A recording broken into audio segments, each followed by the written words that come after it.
All right, welcome back to the channel. I'm going to show you guys a little more object removal. We're going to get rid of this little mark on the wall here.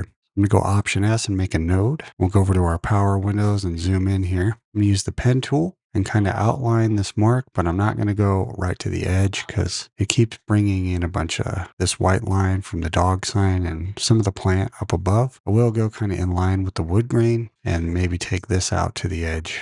That way it sort of blends right in at the edge. Let's just see how that does. So from that node, Option S to make a serial node, feed your key in. We're going to grab the object removal, drop it on the secondary node. Not even going to touch anything, just hit scene analysis. And let's just see what it does. All right, you can see the highlighted area there. I'm going to go ahead and hit build clean plate, and there's our result. So let's take a look.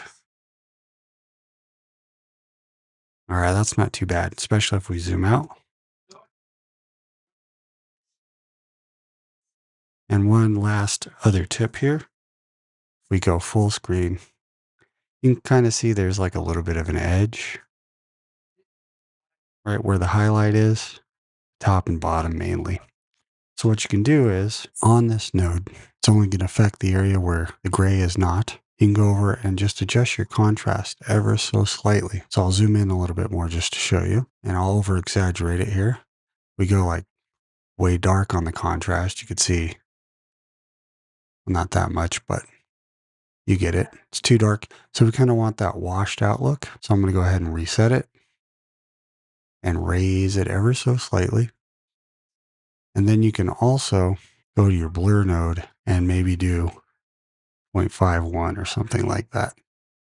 As you can see, if we go too high, gets all blurry and looks like that other tutorial. So we want to go just a little tiny bit.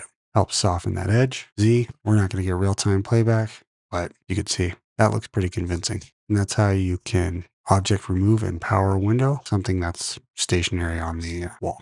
All right, as always, thank you guys for watching, and I'll see you on the next video.